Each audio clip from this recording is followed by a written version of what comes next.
Bismillahirrahmanirrahim. Assalamualaikum warahmatullahi wabarakatuh. Alhamdulillahi rabbil alamin. Wahda wassalatu wassalamu ala asyrafil anbiya'i wal mursalin wa ala alihi wa sahbihi ajma'in. A'udzu billahi minasy syaithanir rajim. Bismillahirrahmanirrahim. Innallaha wa malaikatahu yusholluna 'alan nabi ya ayyuhallazina amanu sallu 'alaihi wa sallimu taslima. Shadaqallahul azim. Bapak-bapak, ibu-ibu yang dirahmati Allah Subhanahu wa taala, pertama sekali marilah kita memanjatkan puji dan syukur kita kepada Allah Subhanahu wa taala yang alhamdulillah pada malam hari ini masih diberikannya kita nikmat kesehatan dan kesempatan, nikmat iman dan Islam, sehingga kita masih bisa berkumpul di majelis yang dimuliakan oleh Allah ini. Salawat dan salam marilah kita sampaikan kepada arwah junjungan kita Nabi besar Muhammad sallallahu alaihi wasallam dengan Allahumma salli ala sayyidina Muhammad wa ala ali sayyidina Muhammad.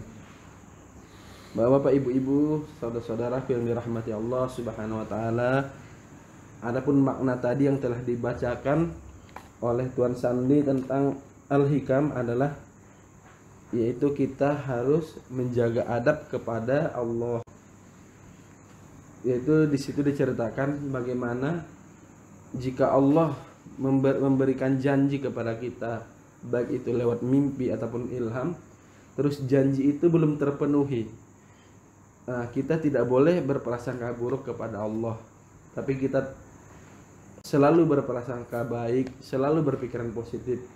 Bisa jadi memang di saat itu ada syarat yang kurang atau memang kurang tepat gitu di waktu tersebut. Makanya kadang janji Allah itu dimundurkan gitu. Intinya kita tidak boleh berpikiran negatif kepada Allah. Kita harus menjaga adab kita kepada Allah. Bapak-bapak, ibu-ibu yang dirahmati Allah Subhanahu wa taala, pada diskusi kita malam hari ini kita akan membahas tentang keridhaan Allah. Kenapa kita harus belajar tentang keridhaan Allah itu? Karena salah satu inti ibadah kita adalah mencari ridho Allah atau mardotillah, keridhoannya yang kita cari. Ilahi anta maksudi wa ridho kamatlubi. Ya Allah, hanya engkaulah yang aku tuju dan keridhoanmu lah yang aku inginkan, yang aku tuntut. Bapak ibu yang dirahmati Allah Subhanahu wa taala, keridhaan Allah sendiri kalau kita lihat ayatnya di dalam Al-Qur'an ada di surah Al-Bayyinah ayat ke-7 dan ke-8. Di ayat ke-7 dikatakan, sesungguhnya orang-orang yang beriman dan beramal soleh itu adalah sebaik-baik makhluk. Di sini kita garis bawahi orang-orang yang beriman dan beramal soleh. Kemudian dilanjutkan dengan ayat ke-8-nya, balasan mereka di sisi Tuhan mereka ialah surga Aden yang mengalir di bawahnya sungai-sungai. Mereka kekal di dalamnya selama-lamanya. Allah ridho kepada mereka dan mereka pun ridho kepadanya. Jadi bapak-bapak, ibu-ibu yang dirahmati Allah Subhanahu wa taala, kalau kita lihat ayat ini ada dua syarat menuju keridhaan Allah itu. Yang pertama tadi iman, yang kedua adalah beramal soleh.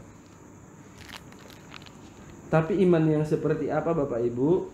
Iman sendiri kalau kita bongkar itu ada tiga tahapan atau tingkatan. Ada namanya ilmul yakin, ada namanya ainul yakin, dan ada namanya hakul yakin. Tentunya yang diinginkan oleh Allah itu, yang diridhoinya itu orang yang hakul yakin. Karena ada apa bedanya antara ilmul yakin, ainul yakin sama hakul yakin? Untuk membedakannya itu, kalau ilmul yakin, kita beriman kepada sesuatu, meyakini sesuatu karena ilmu. Misalnya kita baca kitab-kitab fikih ini, kita tahu ilmunya, jadi kita yakin. Tapi udah sampai di situ Kak, iman itu enggak. Ada namanya ainul yakin. Kita percaya kepada sesuatu karena ain, ada indera kita yang menyaksikannya. Sehingga keyakinan kita itu bertambah yakin. Sehingga yang ketiga adalah hakul yakin, yaitu keyakinan yang paling tinggi, tidak terpatahkan lagi karena besarnya keyakinannya. Kalau kita buat contoh, ilmu yakin ini yang seperti yang pernah kita ceritakan dulu, kita melihat ada asap di yang jarak jauh. Pada saat kita melihat asap, maka kita berkeyakinan di mana ada asap pasti ada api gitu. Tapi itu baru ilmu yakin. Kemudian kita coba mendekati asap tersebut. Kita melihat ada api yang sedang terbakar sehingga dia menghasilkan asap. Nah, pada saat kita melihat ada apinya, keyakinan kita itu akan naik menjadi ainul yakin. Tapi benarkah itu api? Belum tentu. Bisa jadi itu adalah fata morgana. Supaya keyakinan kita naik menjadi hakul yakin, apinya harus kita pegang. Terasa panas sampai tangan kita terbakar, barulah kita benar-benar yakin, seyakin-yakinnya kalau itu memang api. Itulah orang yang mencapai hakul yakin. Itu syarat yang pertama. Syarat yang kedua untuk mencari keridhaan Allah itu adalah beramal soleh. Jadi beramal soleh yang seperti apa Bapak Ibu? Apakah dengan ya seperti yang kelihatan secara zahir saja, beramal yang sehari-hari? Menurut Syekh As-Sa'adi dan Syekh Abdul Wahab Rokan mengatakan, yang pertama makna beramal soleh itu adalah yaitu seluruh perbuatan, baik itu zahir maupun batin, yang berkaitan dengan hak-hak Allah dan hak hambanya, yang wajib dan yang dianjurkan. Jadi seluruh perbuatan, jadi yang dilihat itu bukan hanya yang kelihatan, yang zahir, tapi juga yang batin, yang di dalam, yang berkaitan dengan hak Allah dan hak hambanya, yang wajib dan yang dianjurkan. Sedangkan yang kedua adalah beramal soleh itu dia tidak dalam beramal itu tidak mempersekutukan Allah di sana. Jadi keyakinan kepada Allah, benar-benar mentauhidkan Allah, benar-benar mengesahkan Allah. Yang ketiga adalah beramalnya itu secara ikhlas. Jadi Bapak Ibu, kalau kita simpulkan untuk mencapai keridhaan Allah ini sesuai dengan yang ulama-ulama kita buat, ada dimensinya, ada dimensi keridhaan oleh Allah itu. Jadi kita supaya mencapai keridhaan Allah itu kita harus masuk ke dalam dimensi ini, dan kita melakukan yang ada empat yang di dalam dimensi itu. Apa itu? Yang pertama, karena tanpa empat ini kita tidak akan mencapai hakul yakin, ikhlas, tidak mempersekutukan Allah, terus zahir batin tadi. Itu yang pertama, berjalanlah menuju Allah. Itulah yang dikatakan dengan thariqah. Kenapa kita harus berjalan? Memang Allah menganjurkan di surah Al-Maidah ayat 35 dikatakan, hai orang-orang yang beriman, carilah jalan untuk mendekatkan diri kepada aku, katanya gitu. Kemudian di surah Al-An'am ayat 153 dikatakan, dan bahwa yang kami perintahkan ini adalah jalanku yang lurus, maka ikutilah dia, dan janganlah kamu mengikuti jalan-jalan yang lain, karena jalan-jalan itu mencerai-beraikan kamu dengannya. Terus di hadis kursi dikatakan Allah, jika hambaku mendatangiku dengan berjalan, aku akan mendatanginya dengan berlari.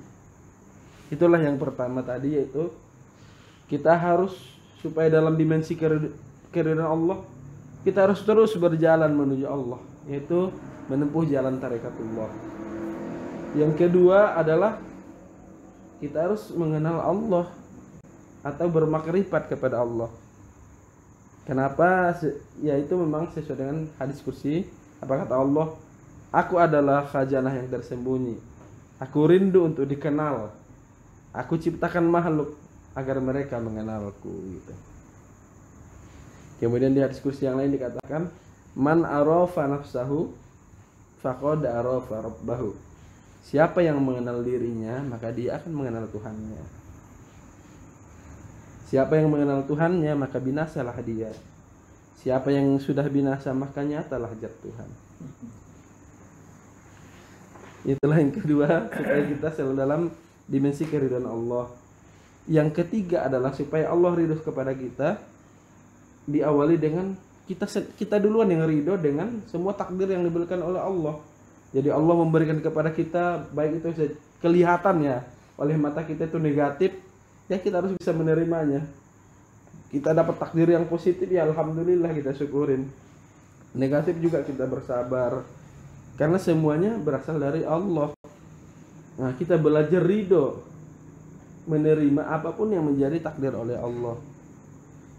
Sesuai dengan surah Al-Fajr ayat 27-28. Ya ayyatuhan nafsul mutmainnah irji. Ya, hai orang-orang yang jiwa yang tenang, yang sudah mencapai nafsunya mutmainnah, kembali kamu kepada Tuhanmu dengan ridho katanya. Dan Allah meridhoinya. Jadi aku ridho Allah. Jadi supaya kita ridho terus kepada Allah, sebaiknya ini dilatih.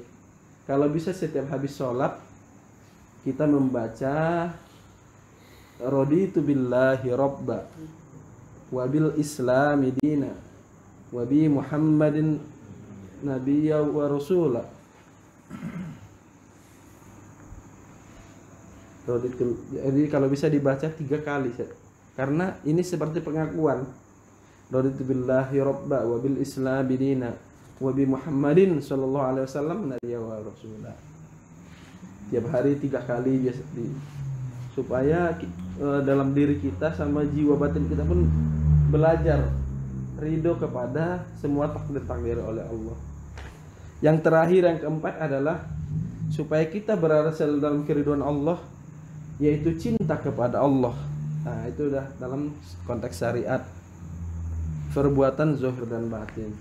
Apa buktinya cinta kepada Allah? Kita taat kepada Allah, melaksanakan segala perintahnya, baik yang yang wajib dan yang sunnah, meninggalkan semua larangannya, baik yang haram dan makruh. Itulah bukti kita cinta kepada Allah. Terus melakukan rajin dengan tahajud dan amal-amalan sunnah dan seterusnya. Sehingga dikatakan di sebuah hadis dikatakan, hamba-hambaku yang aku cintai, mereka rajin melakukan ibadah-ibadah sunnah, sehingga aku pun cinta kepada mereka. Jika mereka berjalan, kata Allah, akulah yang berjalan. Jika mereka melihat, akulah sebenarnya yang melihat. Itulah orang yang udah diridhoi Allah, sehingga Allah cinta kepadanya, dia pun cinta kepada Allah. Kemudian di surah Al-Maidah ayat 24 juga dikatakan bahwa nanti ada orang-orang memang yang disiapkan Allah untuk akhir zaman yang sangat dicintainya. Jadi Allah mendatangkan suatu kaum yang Allah mencintai mereka dan mereka pun mencintai Allah. Di mana kaum ini selalu bersikap lemah lembut kepada orang mukmin dan tegas kepada orang kafir. Kemudian di hadis kursi dikatakan, jika hambaku mencintaiku, kata Allah, aku juga akan mencintainya. Jadi cinta kepada Allah itu harus dimulai dari diri kita sendiri. Mungkin itu pengantar kajian kita pada malam hari ini. Jika ada bapak atau ibu-ibu, Bang Hebi, Bang Sandi yang mau bertanya, kami persilahkan. Wabillahi taufiq wal hidayah. Wassalamualaikum warahmatullahi wabarakatuh.